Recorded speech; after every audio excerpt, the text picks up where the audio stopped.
Bismillahirrahmanirrahim.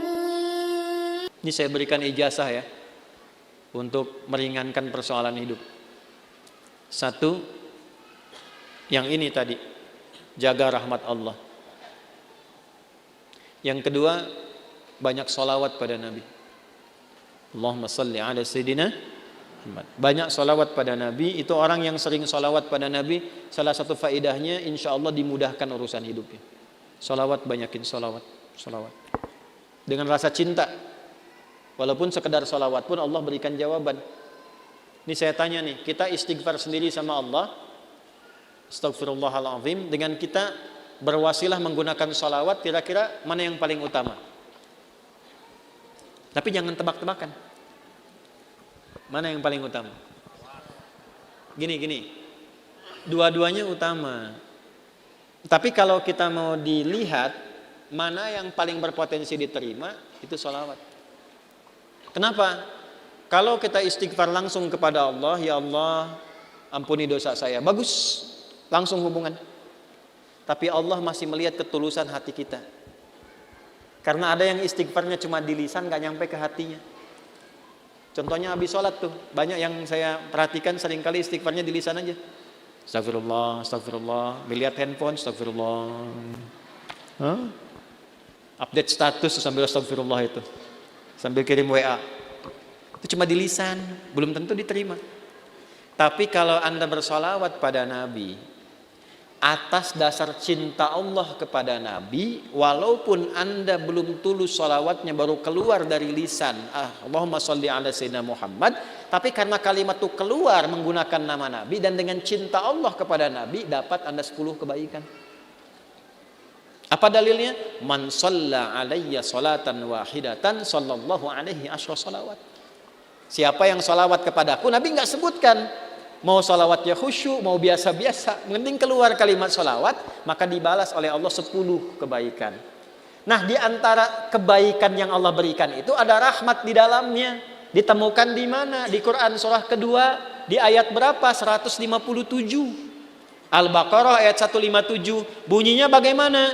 Ulaika alaihim sholawatun mir rabbihim warahmah wa ulaika humul muhtadun. Ada orang-orang yang hidupnya dijamin oleh Allah mendapatkan sholawat dari Allah. Apa makna sholawat dari Allah? Pujian yang melahirkan rahmat. Tahu dari mana rahmatnya? Kalimat setelahnya berupa tafsir. Sholawatu wa rahmah. Apa makna rahmat di sini? Memudahkan urusan hidup. Dari mana dalilnya? Kalimat setelahnya, wa ulaika humul muhtadun, dan merekalah orang-orang yang dimudahkan hidupnya. Dari mana taunya kalau ini kemudahan hidup? Pada ayat sebelumnya, ayat 155 dan 156. Bagaimana bunyinya?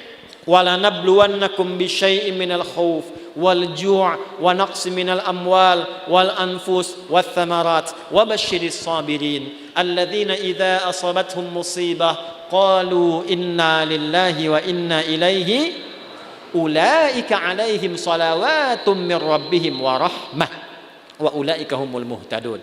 Duhai kalian yang hidup, aku akan uji dengan berbagai ujian supaya membuat hidup kalian berkualitas, kalian lebih baik lagi. Ujian itu satu bentuknya kekhawatiran.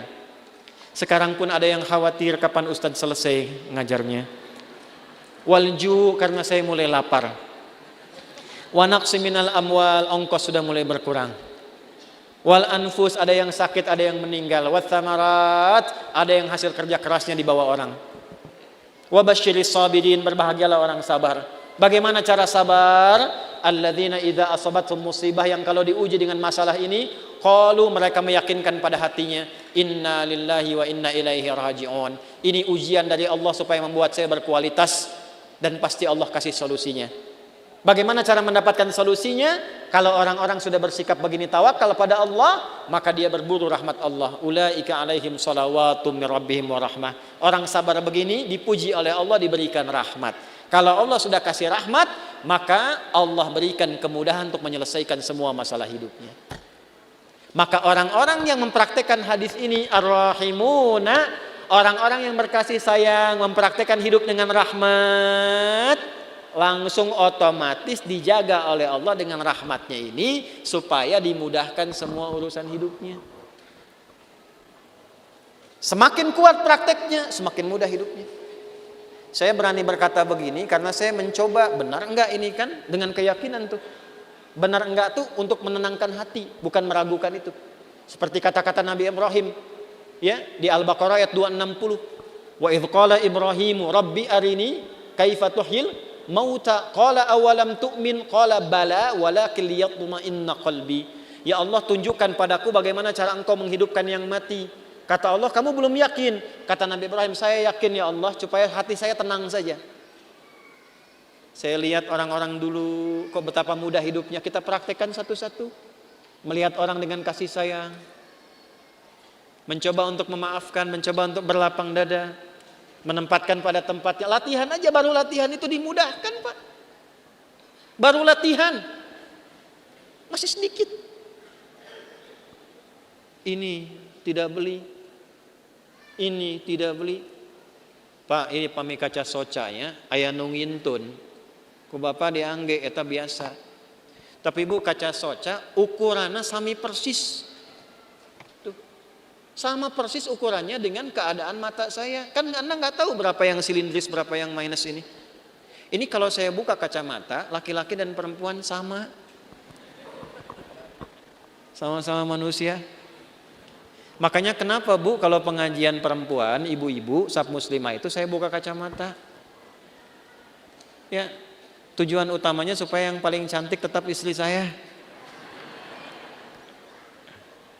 Ya, ini sama ukurannya Pak, tuh persis. Setiap ada model baru datang ukurannya sama persis. Dari mana? Siapa yang pernah ngecek mata saya? Ini dapat hadiah juga, Allah kasih baju. Kos kaki sampai ke sepatu. Cuman modal satu hadis ini teh. Satu hadis. Cuman modalnya yakin punya Allah. Nah eta teh modal yang paling utama tuh punya Allah. Gitu. Sekarang kita kekurangan itu. Sekarang banyak orang kekurangan itu. Jadi rasanya kurang merasa punya Allah. Coba tanamkan pada hati, saya punya Allah. Maka Anda tidak akan takut kehilangan jabatan kalaupun harus jujur. Karena punya Allah. Qulillahumma malikal mulki tu'til mulka man wa tanzi'ul mulka mimman. Karena punya Allah jangan takut kehilangan harta kalau harus sedekah. Karena punya siapa?